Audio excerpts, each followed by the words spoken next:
પ્રસૂતિ માનવી દક્ષ ઉપયેમ યજાત્મજા તસ્ય સંસર્જ દુહિતૃ ષોડશ શ્યામલ લોચન. ત્રીજા નંબરની પ્રસૂતિ નામની કન્યા દક્ષ મહારાજ સાથે પરણાવ્યા હતા. એમને 16 દીકરીઓ થઈ છે. એમાંથી 13 કન્યાઓ ધર્મ સાથે પરણાવી છે. શ્રદ્ધા મૈત્રી દયા શાંતિ તુષ્ટિ પુષ્ટિ ક્રિયોન્નતિ બુદ્ધિ મેધા તિતિક્ષા લજ્જા મૂર્તિ ધર્મસ્ય પત્નય. 14મા નંબરની કન્યા અગ્નિ નારાયણ ને એનું નામ સ્વાહા છે. કુંડમાં આપણે સ્વાહા અગ્નિને હોમીએ ત્યારે સ્વાહા એની પત્નીનું નામ છે એટલે સ્વાહા બોલીએ છીએ. 15મા નંબરની કન્યા પિતૃનારાયણ ને પિતૃ તર્પણ કરીએ ત્યારે સ્વધા બોલીએ. એ સ્વધા પિતૃનારાયણની પત્નીનું નામ દક્ષ મહારાજની પુત્રી છે સ્વધા. અને સૌથી નાની 16મા નંબરની કન્યા નામ સતી ઉમિયા ભગવાન શિવ સાથે પરણાવ્યા હતા.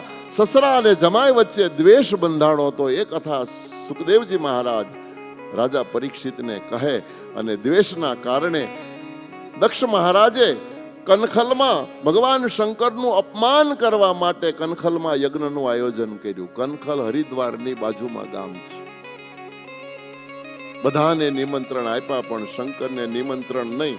અને દેવતાઓને આ વાતની ખબર હતી કે શંકરને આમંત્રણ નથી એટલે દેવતાઓએ પાછા કેવા રસ્તામાં કૈલાસ નહોતો આવતો તોય વિમાન કૈલાસ ઉપર થઈને હાંક્યા. દેવતાઓ જયારે આકાશમાંથી વિમાન લઈને નીકળ્યા સતી ઉમિયાએ જોયું. શંકરને સવાલ કર્યો, પ્રભુ આ બધા ક્યાં જાય છે? પહેલા તો ભગવાન શંકરે વાતને દબાવવાની કોશિશ પણ સતી ન માની, હઠ લીધી. જે હોય મને કહો. ખુલાસો કરતા શંકરે કીધું, દેવી તમારા પિતાજી યજ્ઞ કરે છે, આ બધા યજ્ઞનો ભાગ લેવા જાય છે. મારા પિતાજી યજ્ઞ કરે ને આપણે ઘેરે બેઠા. શંકરે કીધું, વાત દેવી સાચી પણ નિમંત્રણ હોય ત્યાં જવાય, વગર આમંત્રણે જવાય નહીં. પરઘરના પકવાનની કદી ન કરવી આશ, એના કરતા ઘરના સૂકા રોટલા એમાં હોય મીઠાશ. ખૂબ સમજાવ્યા પણ સતી માનતી નથી. અને સતીએ પોતાનું શાસ્ત્ર કાઢ્યું કે શાસ્ત્રમાં તો એવું લખ્યું છે 6 જગ્યાએ જવા માટે આમંત્રણની આવશ્યકતા જ ન રહે. દીકરીને બાપના ઘેરે જવા માટે આમંત્રણની જરૂર નહીં, બાપને દીકરીને ઘેરે આવવા આમંત્રણની જરૂર નહીં, ગુરુના આશ્રમમાં જવા માટે શિષ્યને આમંત્રણની રાહ ન જોવી, ગુરુને શિષ્યને ઘેરે જવું હોય તો આમંત્રણ ન જોવે. ભાઈને ને આ બેન ગમે ત્યારે જઈ શકે. શંકરે કીધું, તો દેવી તમારી ઈચ્છા, હું તમને રોકવા વાળો કોણ? સેવકોને પોતાના ગણોને કીધું, જાઓ સતીને એના પિયર મૂકી આવો. અને શંકરના ગણો કનખલ આવ્યા છે સતીને લઈને. પૂર્વના દરવાજેથી માતાજીએ પ્રવેશ કર્યો. વિશાળ યજ્ઞશાળા હતી. મધ્ય કુંડમાં દક્ષ મહારાજ સ્વાહાકાર કરી રહ્યો હતો. મહિનાઓ પછી પિતાજીને જોવે, દીકરીનું હૃદય બાપના માટે થનગને.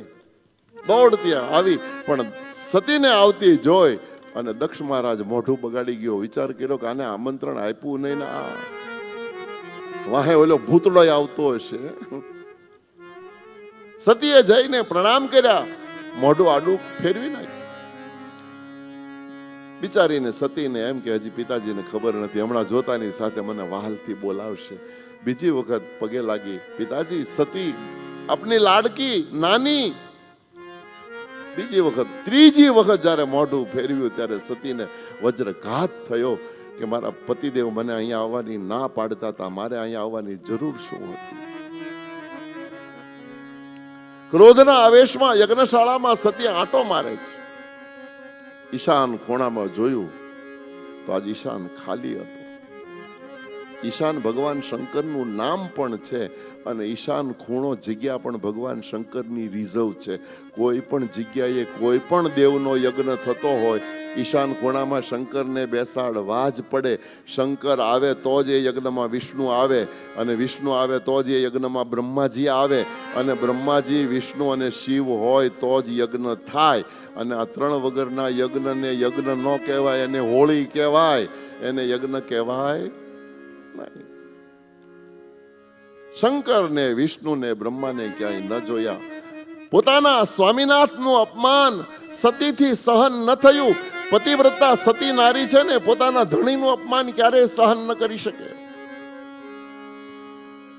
દક્ષને કીધું, દક્ષ તું મારું અપમાન તે કર્યું, હું સહન કરી ગઈ, પણ મારા સ્વામીનાથનું અપમાન મારાથી સહન ન થાય.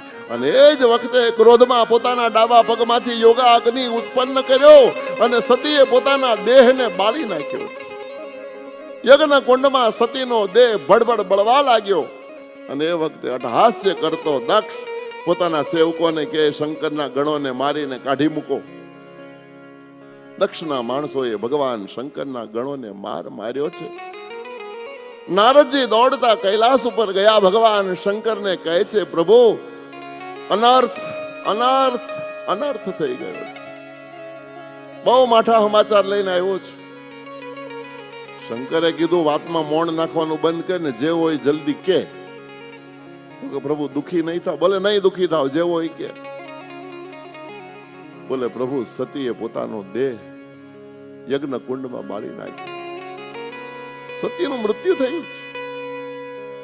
સતીનું મૃત્યુ શબ્દ સાંભળી શંકરે નારદજીને કીધું કે નારદ, એ તો મને ખબર હતી. અહીંથી જયારે મારી વિરુદ્ધ એને કદમ ઉઠાવ્યું ત્યારથી મેં નક્કી કર્યું હતું કે સતી પાછી નહીં ફરે.